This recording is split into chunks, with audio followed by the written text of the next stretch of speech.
The living room was stifling with tension, the air thickened by my father's shouted words as they lashed out like a whip, each one more venomous than the last. "How could you be so selfish?" His voice trembled with rage as he paced like a lion in a cage, red-faced, furious, and somehow betrayed. My hands, still holding the property tax bill, shook ever so slightly as I stood frozen in place, unable to speak, unable to defend myself. This wasn't supposed to happen. It was supposed to be just a simple Sunday dinner, a time to relax. Instead, it had become an inquisition. A courtroom where my every decision, every action, was on trial. "Your sister needs that money for her new business venture," he continued, pacing like a madman. "You have more than enough." The words hit me like a cold slap, each syllable embedding itself deeper into my chest. Who was I even? Louise Walsh, a woman who had built everything from the ground up. A self-taught day trader. No silver spoon, no inheritance. Just sleepless nights, endless hours staring at patterns and numbers, and risks that most wouldn't dare to take. Yet somehow, it felt as though everything I'd built wasn't even mine to keep. The tax bill, the payments on Megan's car, the medical bills Mom's insurance wouldn't cover.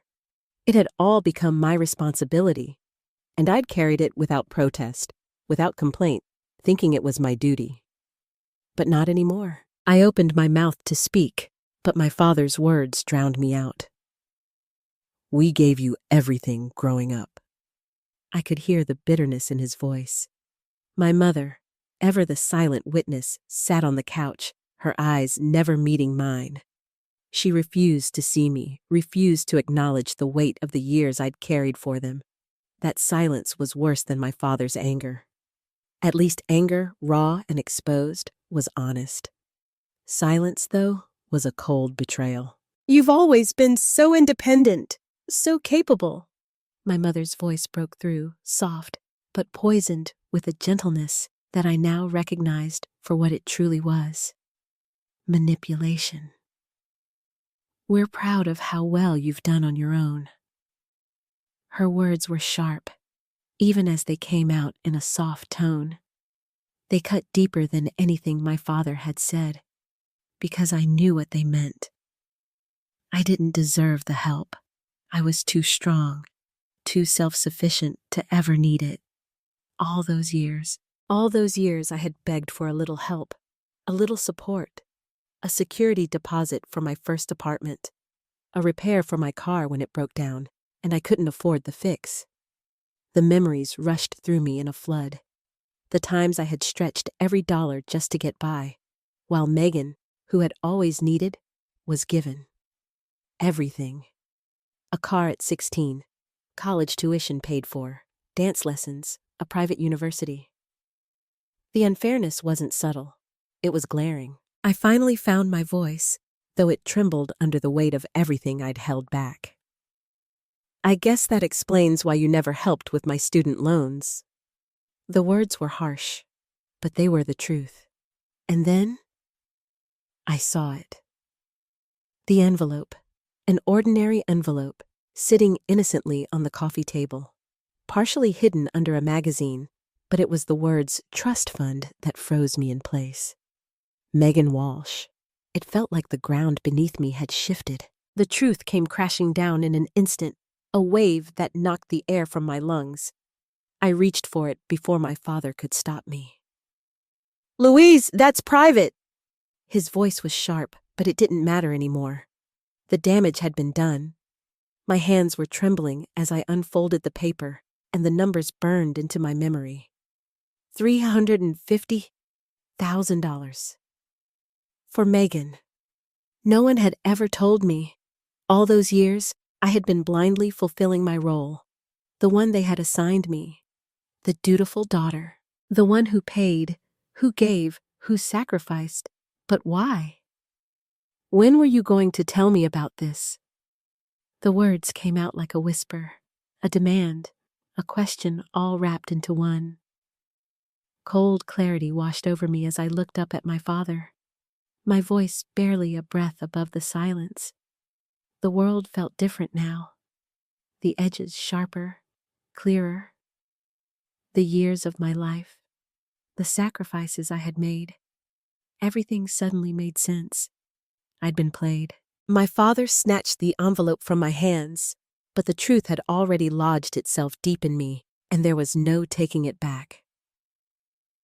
You weren't supposed to see that. His voice faltered, but I wasn't listening anymore. My mind was elsewhere, grappling with what I had just uncovered. Megan had been set up for life, while I had been left to fend for myself. I turned my back on him, my voice hollow as I said, I guess that explains why you never helped with my student loans. He shifted uncomfortably, but I didn't care. Investment decisions aren't that simple, Louise. His voice was weaker now. We had to think about the future, just not my future. I let that hang in the air. It was true, wasn't it? They had always been planning for her future, not mine. I stared at the tax bill again, the numbers a constant reminder of what had been expected of me. I had covered everything for years. And for what? For them to funnel it all into Megan's future? The silence between us stretched longer than the years that had led up to this moment. I sat there, staring at him, my father's face still contorted with disbelief, but there was something else beneath the surface, something even more infuriating. He still expected me to pay. His audacity left me breathless, like a slap to the face I hadn't seen coming. And yet, as I stood there, something inside me shifted. The fog of manipulation, the guilt, it all cleared in an instant. I wasn't the same person I had been walking into that room, no longer a pawn in their game. I'll take care of it.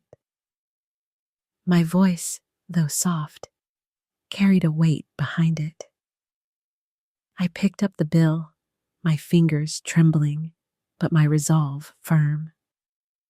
My father's shoulders relaxed, as if the storm had passed, unaware that it had only just begun. The calm before the storm, I thought bitterly. He didn't see it yet, but I did. The drive back to my apartment felt like a blur, like I was moving through a dream I couldn't wake up from. The snow-capped mountains, the ones that used to bring me peace, now loomed overhead like silent accusers. The sky was darkening, the world outside reflecting the turmoil inside me. The bitterness gnawed at me. How had I been so blind? I pulled into my apartment complex, barely registering the familiar buildings, and immediately ignored the ringing phone. I knew it was my father, trying to make sure I wouldn't back out, ensuring the weight of the tax bill would still be mine to bear. But I couldn't let it go. Not anymore. I didn't want to listen to him. Instead, I reached for my laptop. The screen flickered to life under my trembling fingers as I opened a folder I'd kept hidden for years. Financial contributions, family.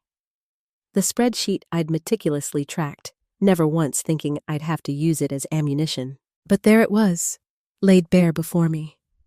The numbers, the totals, the cold truth. 5 years of property taxes, $43,500. Megan's car payments, $17,680. The new roof on the vacation home, $12,000. Mom's medical bills, $8,200. Family vacations, $22,450. I stared at the total, $103,930. All of it mine, all of it paid, willingly, without complaint. And as I scrolled through the digital receipts, the text messages thanking me for my generosity, it all suddenly felt like a trap I had willingly walked into. My phone pinged. Dad says you're being difficult about the taxes. Don't be selfish, Louise. The text from Megan was like a knife in my side. Of course she'd take their side. Why wouldn't she? She'd been on the receiving end of their favoritism her entire life, while I had always been the dutiful one. The one who paid the price. Another text. This one from my father. We're counting on you for those taxes. Don't let us down. No thank you. No acknowledgement of what I'd done. Just more demands. And the weight of it all felt crushing. But this time, I wouldn't let it break me. The next morning, I called in sick to my home office. The phone remained silent, the weight of my family's expectations still hanging heavy in the air. But I was done. Done being their bank. Done carrying their burdens. I drove to see Joseph Klein, the financial advisor who had helped me build my portfolio. When he saw the spreadsheet, his eyes widened. Quite a list. I nodded. I've never asked for repayment. Joseph took off his glasses, the weight of the moment sinking in.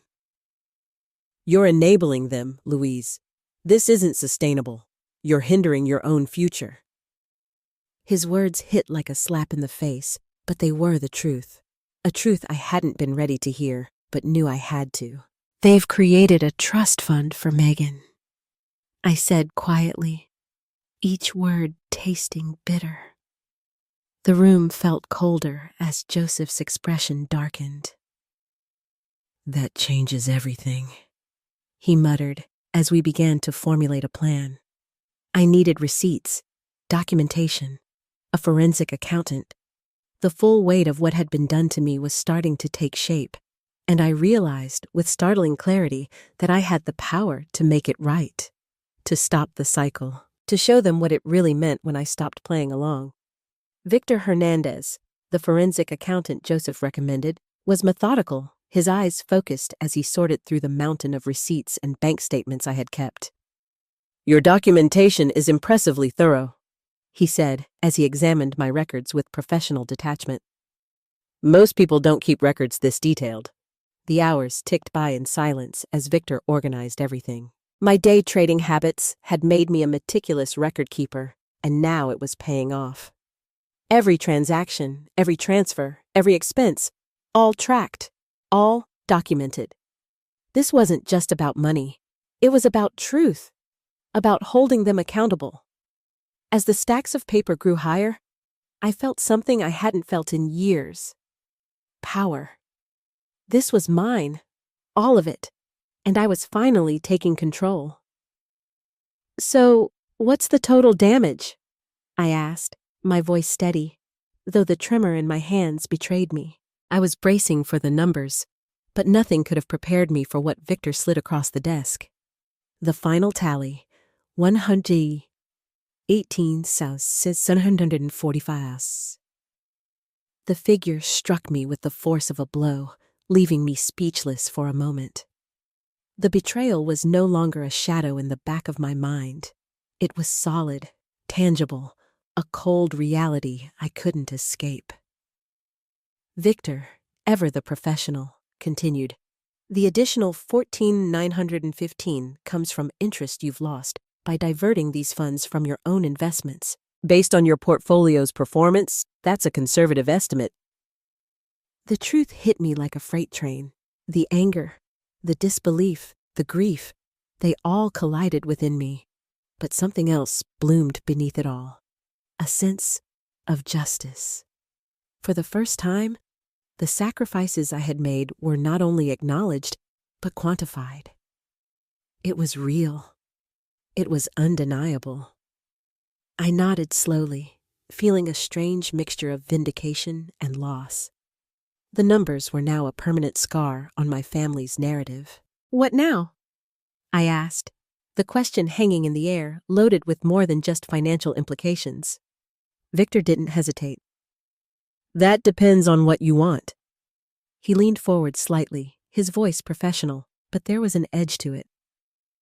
If you're seeking legal restitution, we could build a case. Family financial matters can get complicated without written agreements, though. I didn't need to think long. If you're simply documenting this for your own closure or as leverage in family discussions, Victor continued, we can prepare a comprehensive financial statement. The second option, I said quietly, my resolve firming up with each passing second. For now. The finality of those words settled in my chest like a weight I had been carrying for years, finally setting down. As Victor began preparing the documents, my phone buzzed, the familiar ring. My father. Dad. Haven't received the tax payment yet. Due date is approaching. Dad. Louise, you're being difficult about money after all they've done for you. Really, Louise? I silenced the phone, refusing to engage. Let them wonder. Let them stew in the silence that followed. I had played their game long enough. 3 days later, I held the notarized financial statement in my hands. The document detailed every cent I had contributed to my family over the past 5 years. It was an undeniable record, my financial sacrifices laid out in black and white, categorized by recipient, purpose, and date. There were the losses, the missed opportunities, the hours I could never get back. And there was the cold confirmation that my parents had, in fact, been building a future for Megan, one that I had unwittingly financed. That evening, as I sat alone in my apartment, my phone rang again. It was my mother.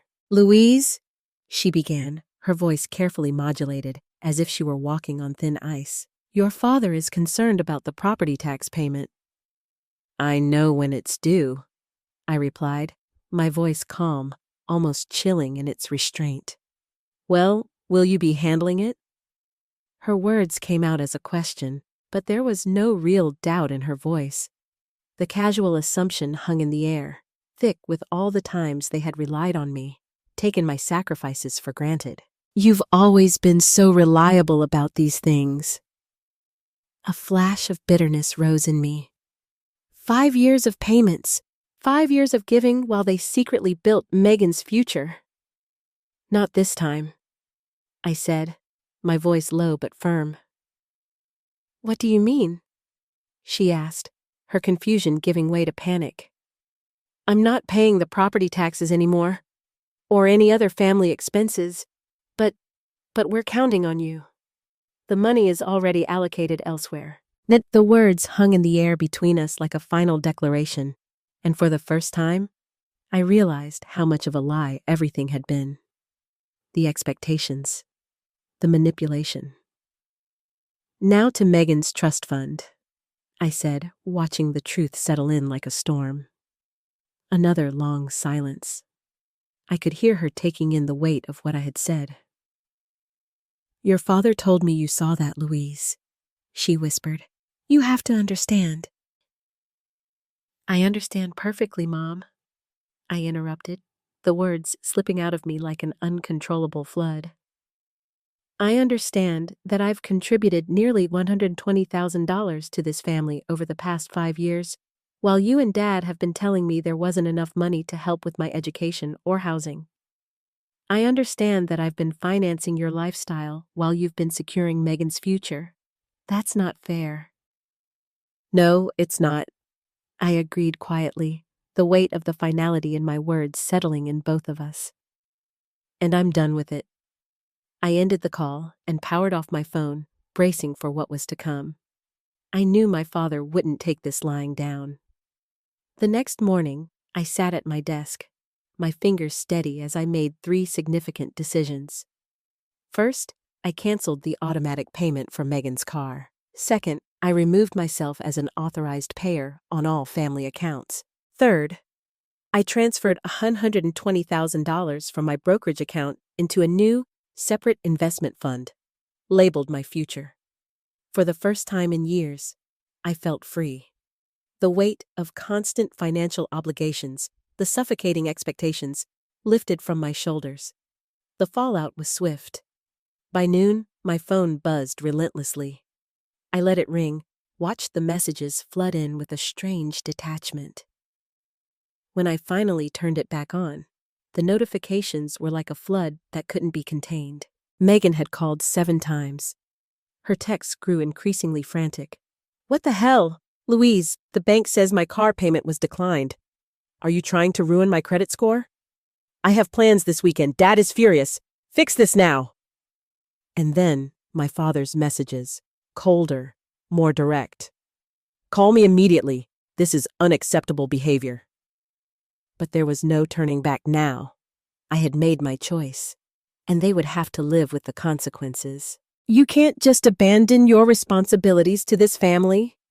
My father's voice, though muffled through the voicemail, carried the same manipulative urgency I had grown so accustomed to over the years. But this time, I didn't react. I didn't care. I was focused on the markets, the volatility pulling my attention. Each trade was a calculated move, every decision made with precision, something I hadn't had in years when it came to family. Only when the day closed did I finally listen to the voicemail. Louise, please. My mother's voice cracked, trembling with something I could no longer decipher as anything but desperation. Your father is beside himself. The property tax notice came with a late fee warning. Megan can't make her car payment. She'll lose her vehicle. We don't understand why you're doing this. Whatever's upset you, we can talk about it. Please call us back. No mention of the trust fund. No acknowledgement of the 5 years of my financial support. Just the pressure to resume the status quo, to keep filling their empty pockets, while they ignored the truth of what had been done to me. I was composing a response, calm and measured, when the intercom buzzed through the stillness of my apartment. Ms. Walsh, your father is here. He's demanding to see you. He's quite insistent. The guard's voice was polite, but I could feel the tension in his words. My stomach clenched. Tell him I'm not available, I replied, already anticipating what would come next. He says he won't leave until you come down. A sigh escaped my lips. Then call the police if he refuses to leave. I felt no guilt, no hesitation in my response. This was no longer about duty or family. It was about drawing a line, and I was done being the person they could walk all over. 20 minutes later, a text buzzed in. I just saw Uncle Greg being escorted from your building by security. What's going on? Are you okay? It was from Thomas, my cousin, someone I hadn't spoken to in months. His message surprised me more than it should have. I quickly texted back. I'm fine. Family financial disagreement. His response was unexpected, yet oddly affirming. About time you stood up to them. The way they've treated you versus Megan has been wrong for years. I stared at my phone, disbelief settling in. I'd always assumed no one else in the family noticed the disparity. That validation, even from someone as distant as Thomas, hit me like a shot of clarity. I wasn't crazy. I wasn't wrong. I wasn't alone. Later that evening, I heard the doorbell ring. The time was 7 p.m. I checked the peephole, and there she was. Megan. Arms crossed, foot tapping impatiently, her face a mask of determination. I opened the door but blocked the entrance, standing my ground. What do you want? I asked, not bothering with pretense. What do I want? Megan repeated incredulously, her voice rising. I want you to explain why you're suddenly acting like a psycho. My car payment bounced. Dad says you're refusing to pay the taxes on the lake house. Correct, I said calmly, my voice steady. Why? What's your problem? She demanded.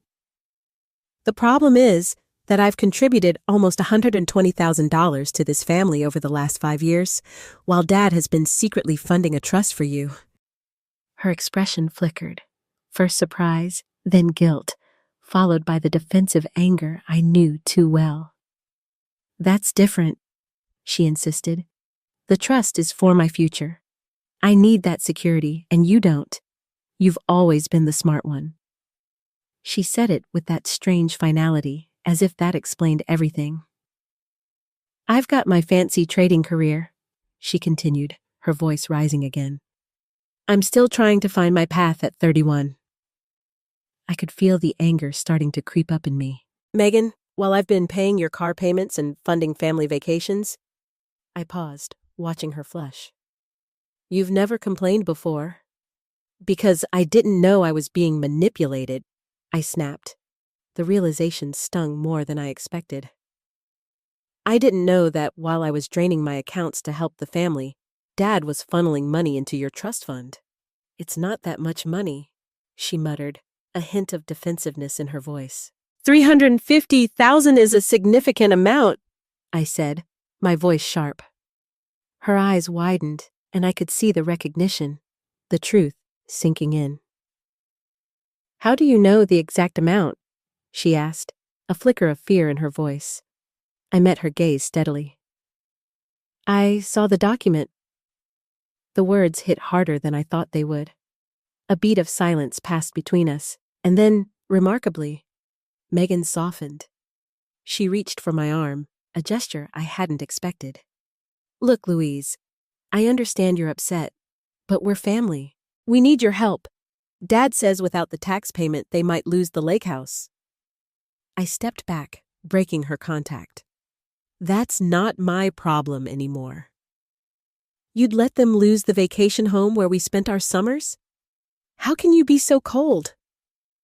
She looked at me, her expression a mixture of disbelief and desperation. I looked at her then, really looked at her, and saw what I had missed for so long.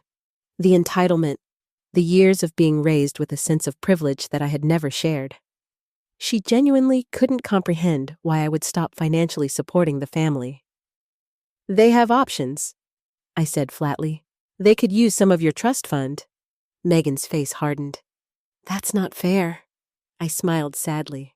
No, Megan, nothing about this has been fair. With that, I closed the door gently but firmly in her face. 2 weeks passed. The property tax deadline came and went, and I maintained my radio silence. No calls, no messages. I focused on my work, on my own financial planning. With Joseph's help, I had restructured my investment portfolio. The difference was remarkable. I could now increase my retirement contributions, and for the first time in years, I even considered buying a small vacation property of my own. The weight of responsibility I had carried for so long had finally been lifted. The world felt different now, lighter, freer, and I had no intention of going back. My newfound peace shattered the moment I received an email from Uncle Pete, my father's brother. Louise, what's going on with Greg in the lake house? He's asking me for a $10,000 loan to cover property taxes and penalties. Said something about you refusing to help the family anymore? This doesn't sound like you. I stared at the screen, my fingers hovering over the keys as a bitter laugh escaped my lips. So, this was how far my father had gone. Rather than tapping into Megan's sacred trust fund, he was reaching out to other family members for help. The audacity of it all. I could feel the old anger bubbling beneath my calm exterior. But this time, I wasn't going to react in anger.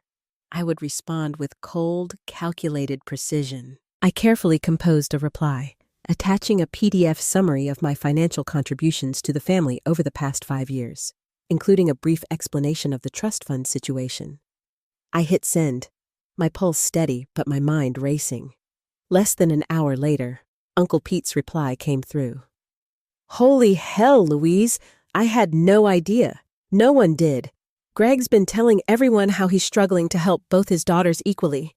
This changes things. The next day, my cousin Thomas called. Louise, there's something you should know. His voice was urgent, tight with concern. There's a family meeting happening at your parents' house this weekend. Uncle Greg called it to discuss your abandonment of the family. He's trying to rally everyone against you. I felt my stomach tighten at the words. This was happening faster than I expected. Thanks for telling me, I replied, my mind whirling. But Thomas wasn't done. There's more. I overheard my dad talking to your father. Apparently, they're planning to guilt you into not just resuming payments, but covering all the late fees and penalties too. They're framing it as you deliberately damaging the family legacy." The audacity was breathtaking. I could hear my pulse in my ears. "Are you going to this meeting?"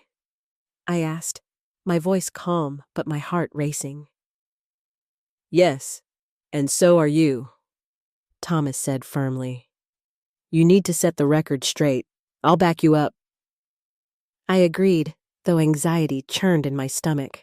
Confronting my father with the extended family present would be difficult, but perhaps it was necessary. It was time to expose the truth. When Saturday arrived, I dressed carefully, choosing a professional black pantsuit that always gave me confidence. I needed it now more than ever. Armed with the complete financial documentation from Victor, including notarized statements and calculations of lost investment opportunities, I drove to my parents' house. The moment I walked into the living room, it fell silent. My father stood by the fireplace, mid-speech, his face flushed with frustration. Aunts, uncles, and cousins sat around the room, their expressions a mix of confusion and concern. Megan sat beside our mother on the sofa, both of them looking uncomfortable, as if they already knew what was coming. "Louise." My father recovered quickly, his voice carrying that false note of warmth. "I'm glad you decided to join us. We were just discussing the family vacation home situation." "I'm sure you were," I replied evenly, setting my briefcase down on the coffee table. "And I'm sure you've provided everyone with all the relevant financial information." His eyes narrowed. "We're discussing your refusal to meet family obligations." "Interesting," I said, my tone cold but controlled. I opened my briefcase and pulled out a stack of documents. "Because I have 5 years of financial records showing over $118,000 in family obligations, money that apparently wasn't available to help with my education or housing, but was somehow available for Megan's trust fund." A ripple of murmurs spread through the room. Aunt Catherine, always direct, spoke up. "Trust fund?" She looked between my father and me, confusion in her eyes. I turned to my father, giving him the chance to answer. When he remained silent, I passed out copies of the summary document to everyone in the room. "For the past 5 years," I continued, my voice steady, "I've paid the property taxes on the lake house, covered Megan's car payments, funded family vacations, and more, totaling nearly $120,000. During the same period, my parents established a $350,000 trust fund exclusively for my sister." The room erupted in overlapping voices. Some were shocked, others angry. My father's face flushed a deep crimson, and his eyes burned with a fury that only added to the intensity in the room. "These are private family matters," he thundered, but the fury in his voice faltered slightly. "Exactly," Uncle Pete interjected, standing up. "Family matters, and in this family, we should treat our children equally." I hadn't expected this level of support. As the room divided into heated discussions, my father's gaze locked with mine, and for the first time, I saw something in his eyes that I had never expected. Fear. Fear of exposure. Fear of his carefully constructed narrative crumbling before everyone. And behind that fear, something even more unexpected. For the first time, I felt I had control. It wasn't just about the money anymore. It was about standing up, about making them see the truth. And no matter what happened next, I wasn't going to let them silence me ever again. The family meeting ended with a sudden, intense silence. My father stormed out, his rage consuming him, while my mother followed him tearfully, her face a mask of helplessness. Megan sat frozen on the couch, her eyes downcast, refusing to meet anyone's gaze. The rest of the family lingered, processing the revelations they had just heard. "I had no idea it was this bad," Aunt Catherine said, her voice filled with a mix of disbelief and regret as she studied the financial documentation I had presented. Greg always portrayed you as the successful one who didn't need help. Uncle Pete shook his head in frustration. This isn't right. The lake house has been part of our extended family memories for years. If you've been paying those taxes all this time, you should have some ownership stake. I hadn't considered this angle. The property had always been titled solely in my parents' names, and while I had contributed significantly, I had never expected anything in return. I don't want the house, I explained quietly. I just want them to recognize the unfairness of the situation. Thomas, standing beside me, placed a reassuring hand on my shoulder. Recognition isn't enough, Louise. There should be consequences. His words, though simple, rang with an undeniable truth. It wasn't just about being seen. It was about making sure that their actions were held accountable. 3 days after the family meeting, my phone buzzed. It was a text from my father. The property taxes are due. 4 words. No apology, no acknowledgement of the damage he had done, just a continuation of his demands. I stared at the message, incredulous. The audacity was staggering. After everything that had been revealed, he still treated me as if I were his personal ATM. That evening, I received an unexpected call from my mother. Her voice was hesitant, fragile. Louise, your father isn't handling this well.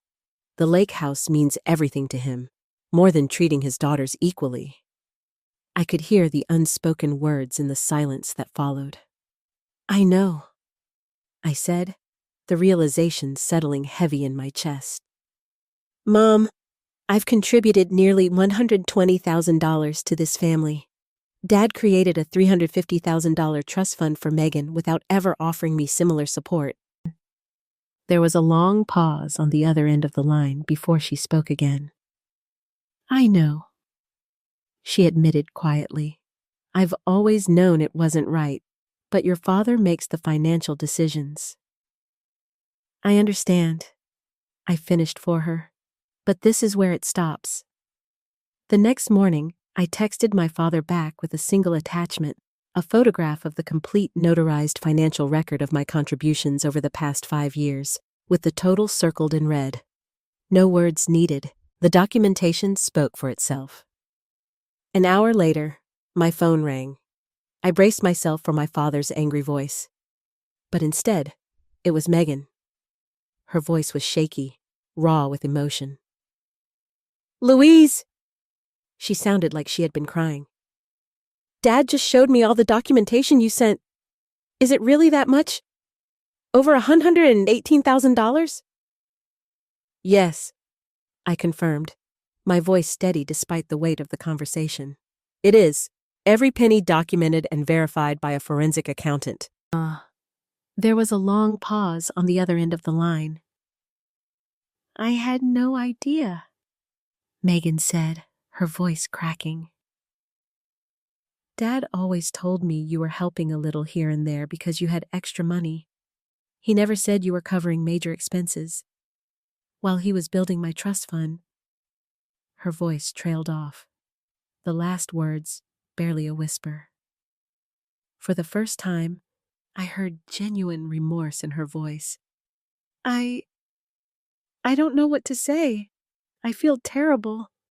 It's not entirely your fault, I said, trying to offer her some comfort. Dad created the situation, but I benefited from it. Megan fell silent again, the weight of everything sinking in. Then, remarkably, she surprised me. I'm going to fix this, she declared, her voice firm. It's not right.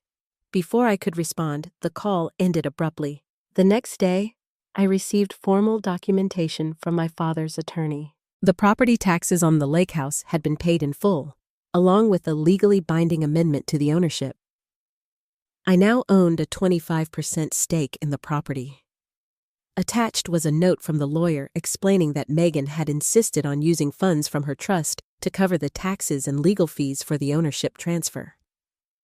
My phone buzzed with a text from my father. This wasn't necessary. Family helps family.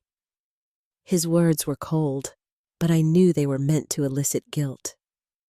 I didn't respond. Moments later, another text arrived, this one from my mother. Your father is struggling with this, but I want you to know I'm proud of you for standing up for yourself. I should have done the same years ago. That evening, Megan called again. I've asked Dad to split the trust fund equally between us, she said. He refused at first, but Uncle Pete and Aunt Catherine backed me up. He's meeting with his financial advisor tomorrow to make the arrangements. I felt a weight lift from my chest, not because of the money itself, but because of what it represented. Acknowledgement, fairness, respect, I whispered to myself. Finally, it seemed like the cycle was breaking. Thank you, Megan, I said sincerely, my voice full of emotion. No, she replied softly. Thank you for finally making us face the truth. And for the first time in years, I felt like I had not only stood up for myself, but for something more, something that had been missing in my family for far too long.